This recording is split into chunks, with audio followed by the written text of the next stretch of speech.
Christophe, bonjour. Bonjour. Bonjour, et puis c'est un plaisir de continuer à vous avoir pour nous accompagner dans cette aventure, c'est quand même sympathique. Et là on prend la suite de l'exposé d'une saga, celle des Trigano.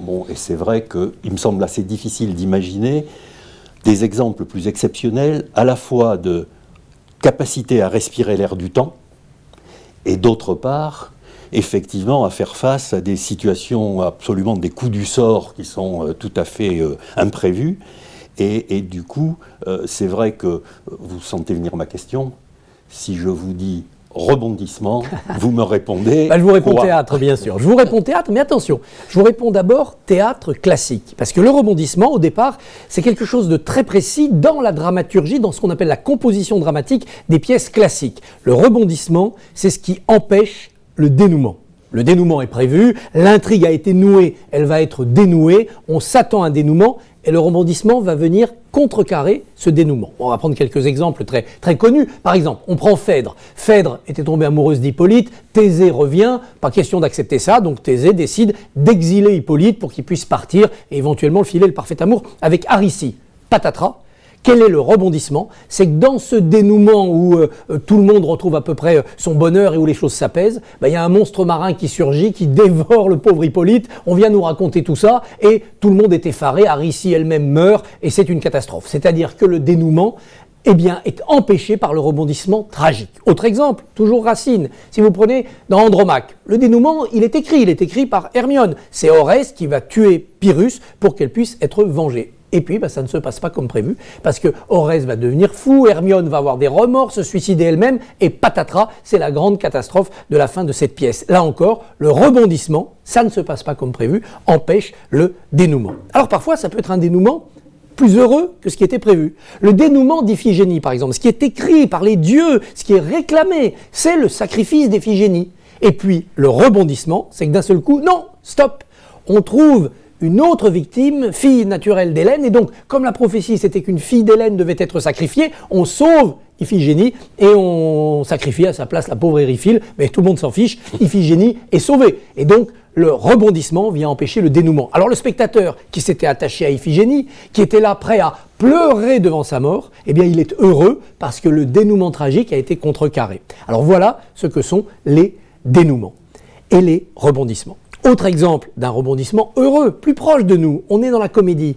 C'est Tartuffe. Tout le monde connaît Tartuffe. On voit bien comment Tartuffe a complètement circonvenu la famille d'Orgon et il a mis main basse sur toute la fortune. Orgon, naïf, lui a tout donné. La famille commence à faire ses bagages, elle va être chassée, Tartuffe triomphe et là, rebondissement. Le rebondissement, c'est que le roi a démasqué Tartuffe et Tartuffe va être jugé. Orgon est rétabli dans ses droits. À ce moment-là, le rebondissement prend la figure de ce qu'on appelle le Deus ex machina, c'est-à-dire quelque chose qui vient des cintres, qui vient des machines, tel un dieu, et qui fait un dénouement surprise, un autre dénouement, un rebondissement. Alors évidemment, c'est facile quand on a un roi comme Louis XIV qui peut intervenir, ou bien un dieu qui surgit et qui dit « ne sacrifiez pas cette pauvre enfant ».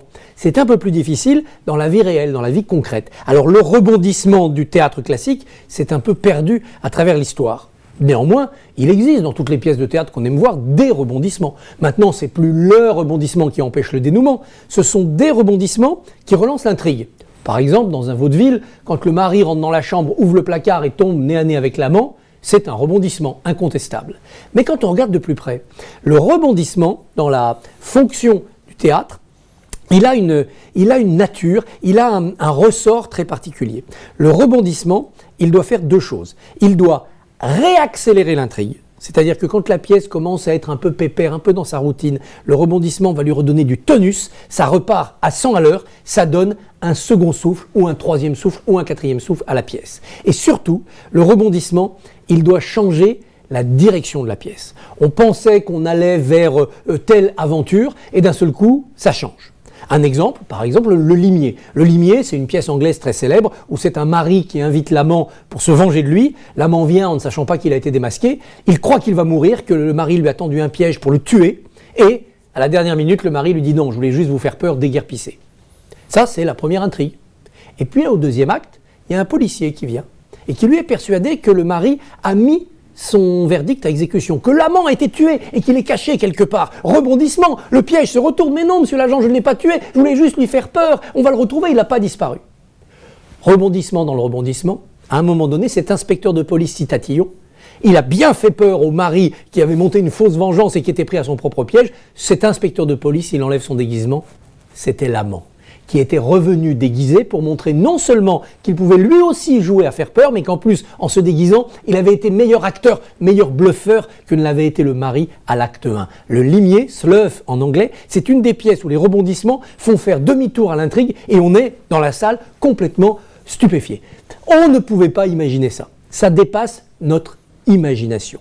Le rebondissement, ce n'est pas seulement quelque chose qui va perturber les spectateurs dans la salle ou les acteurs sur scène, les personnages, non. C'est quelque chose qui dépasse notre imagination. On doit être époustouflé si le rebondissement est véritablement un rebondissement. Et à ce moment-là, il prend un autre nom. Il prend le nom de coup de théâtre. Un coup de théâtre, c'est un rebondissement qui nous laisse pantois. « Oh, je ne l'avais pas vu venir. Jamais j'y aurais pensé. » Ça, c'est un coup de théâtre, c'est-à-dire c'est le rebondissement suprême. Alors dans la vie réelle, dans la vie qu'on va découvrir aujourd'hui, qu'on vit déjà, c'est-à-dire la vie des entreprises en sortie de crise, c'est quoi le bon rebondissement? C'est celui qui accélère, il faut aller plus vite. L'avion à hydrogène, c'était pour dans 30 ans? Non, c'est pour dans 5 ans. Il faut changer de direction. On allait vers une économie capitaliste classique, enfin qui se régulait et qui se modernisait un peu? Non. On va complètement changer de direction. C'est-à-dire que le vrai rebondissement, le vrai coup de théâtre, il doit être disruptif. On ne change pas seulement les éléments d'une intrigue, le récit, les événements d'une histoire, on change le cadre, la manière de penser. Il faut que le consommateur ou l'investisseur, il soit époustouflé. Que d'un seul coup, il se dise « Ah mais je n'avais même pas pensé que c'était possible. Je n'avais même pas pu imaginer ça. Vous m'emmenez dans un nouvel univers, un nouvel imaginaire. » Et à ce moment-là, on a un coup de théâtre. Qu'est-ce qu'on a quand on a un coup de théâtre réussi? On a tout simplement des spectateurs qui n'ont qu'une seule envie, c'est de retourner au théâtre la semaine prochaine. C'est pareil en économie. Si on veut que les consommateurs reviennent, que les investisseurs reviennent, il faut leur ménager des coups de théâtre. Quand il y a crise, le coup de théâtre, c'est l'issue de secours. Merci Christophe. Merci à vous. Moi, je vais garder, comme toujours, je vais peut-être garder une chose là, dans ce que vous venez de nous présenter, c'est cette idée d'accélération. C'est-à-dire cette idée effectivement du coup de théâtre ou du rebondissement accélérateur. Et Dieu sait, me semble-t-il, qu'on en vit aujourd'hui. Et avec ces changements de direction, je pense à la façon dont se réorganise, par exemple, la distribution, où on voit cette relation court-circuit, consommateur-producteur, enfin toute une série de choses de ce genre, le fait que les restaurateurs se soient tout d'un coup mis au click and collect, enfin des choses dans ce genre. Et je trouve que cette idée qui rejoint l'idée d'agilité est peut-être celle qui devrait nous inspirer pour la suite. Merci. Merci à vous. À bientôt.